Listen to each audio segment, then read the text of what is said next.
Hello and thanks for joining us. This is Midday News. I'm Rex Litter. The supply of disaster relief food vouchers to the affected communities in Eastern Highlands Province ended recently in the Obura-Woninara district. Provincial Disaster Director Danny Benjamin and his team of volunteers distributed relief supplies to all 8 districts. Benjamin said relief supplies in the form of shopping vouchers were given to every household in the affected villages and communities. Eastern Highlands was badly hit with a number of disasters in March this year, including landslide and flooding. Hanganofi district was the worst hit with flooding, especially Avaninofi village in Kafantina LLG along the main Highlands Highway. 4 people were swept away by the Avaninofi River. Prime Minister James Marape has acknowledged the decision of the Gulf provincial member Sir Chris Haiveta to leave the government and join the opposition, affirming Sir Chris's right to make independent decisions. The Prime Minister in a statement said every leader is entitled to his or her own opinion and decisions.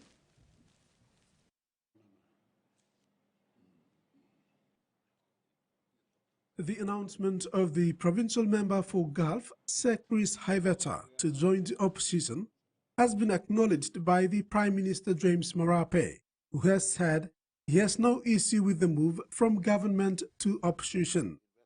The Prime Minister, when expressing his respect for Sir Chris's extensive experience in Papua New Guinea politics, including the last 5 years, said with Sir Chris in his government, they tried to manage the economy in very trying circumstances. The Prime Minister has urged Sir Chris to be forthright about his reasons for joining the opposition amid the current political environment. He emphasized that Sir Chris, along with other leaders, has the constitutional freedom to change political affiliations. Sir Chris on Sunday announced his move to join the opposition, saying the decision.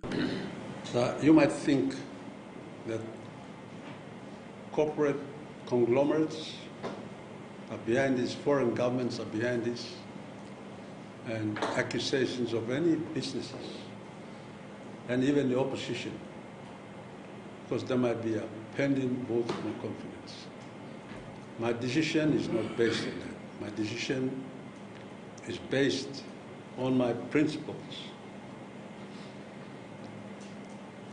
to do the right thing by the law for this country. You have many scandals that are outstanding in government. You have appointments that don't follow procedures. The commander of PNGDF, his appointment has not followed process. Secretary for Works, his appointment has not followed process. And you have many others in which trends of regionalism and of tribalism show. Was not politically motivated. Meantime, leader of the opposition, Douglas Tomuriesa, has commended the decision of the provincial member for Gulf in joining the opposition. He said while his decision is highly respectable given the deep connections he has with Pangu Party, it is one that demonstrates that political affiliations must never be at the sacrifice of the country's well-being. Police Transport Director Chris Smith delivered 10 brand new motorbikes to the Police Traffic Division. He said this was a part of the ongoing program that the Royal Papua New Guinea Constabulary has embarked on to replace the aging fleet and cutting down on hired vehicles. He said Constabulary aims to bring in a second batch of 10 bikes next year. Smith added that the 10 bikes will also be part of police operations during the Pope's visit early September. 12 cyclists have been selected from the traffic division to undergo a week-long training that will be conducted by 2 Australian Federal Police officers who flew in from Canberra. They will train the cyclists how to use the bike and provide other refreshers techniques and formations to apply when escorting VIPs. In overseas, Israeli negotiations have expressed cautious optimism about accepting a ceasefire deal to hold the war in Gaza. Israel Prime Minister Benjamin Netanyahu is facing pressure from his people to do so, with major street protests urging him to act.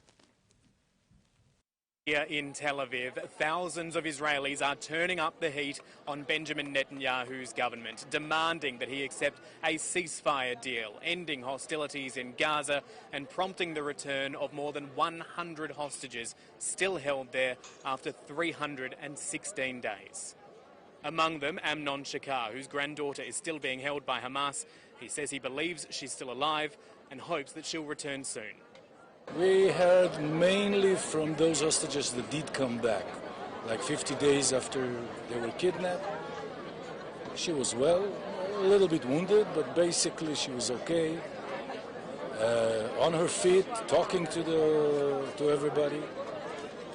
And then we had some, what the military calls, sign of life. You know what it means exactly like I know what it means. Sign of life. That's it. No interpretation, no explanation. But I believe the military when they say that. So we know she was alive a few months back. The problem is when you're there with the Hamas, you can tell exactly how she is at 11 o'clock. That doesn't mean anything about 11:05. He's not convinced that Benjamin Netanyahu is doing the right thing and holding out. That there are other items on the priority list that are being considered other than the one item which should be the only one on the priority list, which is bring the hostages back. This very fact is catastrophic for the state of Israel, because in the years to come, the citizens of Israel will ask themselves only one thing. They don't even know it yet, but they'll ask themselves one thing.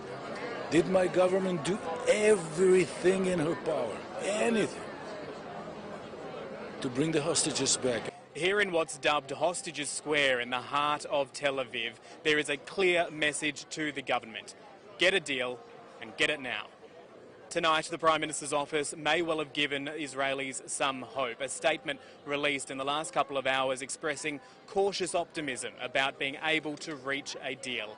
And of course, while these negotiations are put on hold and that work is happening behind the scenes, the bombardment of Gaza continues. At least 10 more Palestinians killed in strikes today. It goes to show that the suffering that hostages and their families are experiencing here in Israel and that of the population in Gaza continues, and all of them will be hoping a deal can be reached very soon.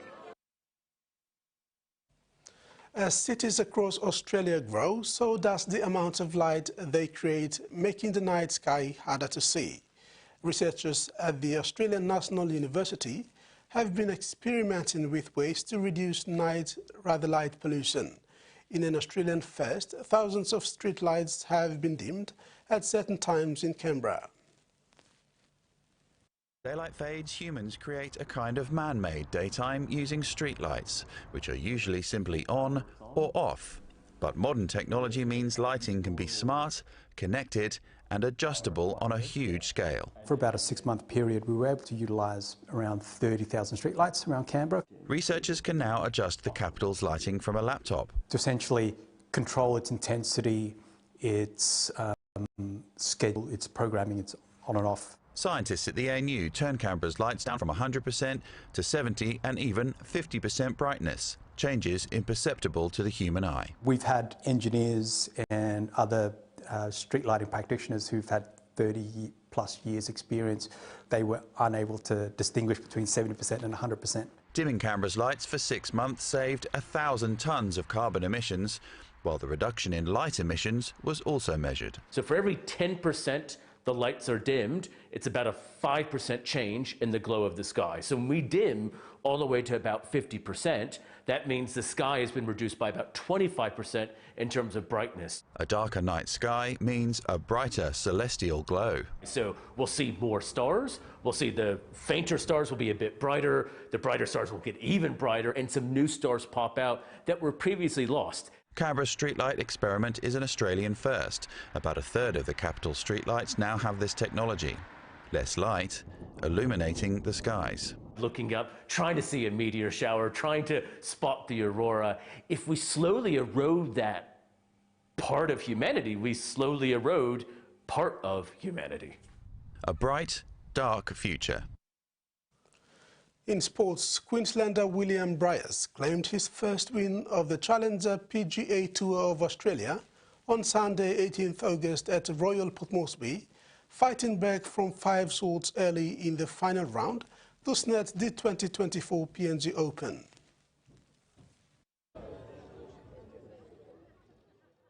Queenslander William Bryars has claimed his first win of the 2024 PNG Open.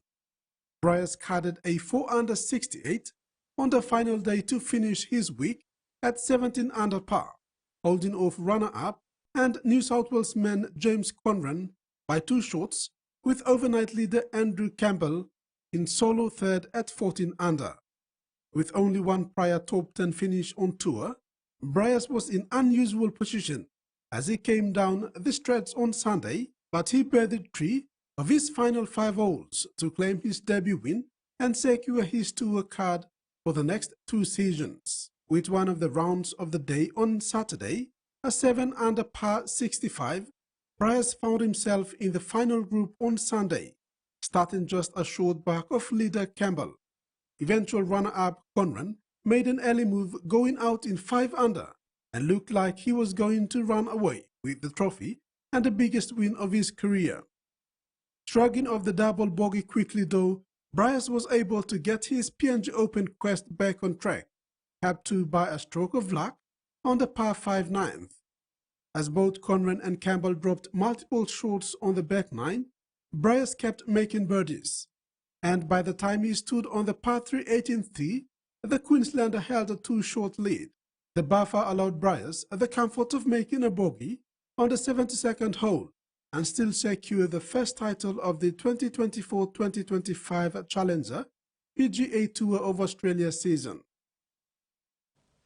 The SP-PNG Hunters demolishing win over the young Brisbane Tigers outfit 46 points to 24 in Port Moresby on Sunday has secured them the 5th placing on the QRL Host Plus Cup competition ladder.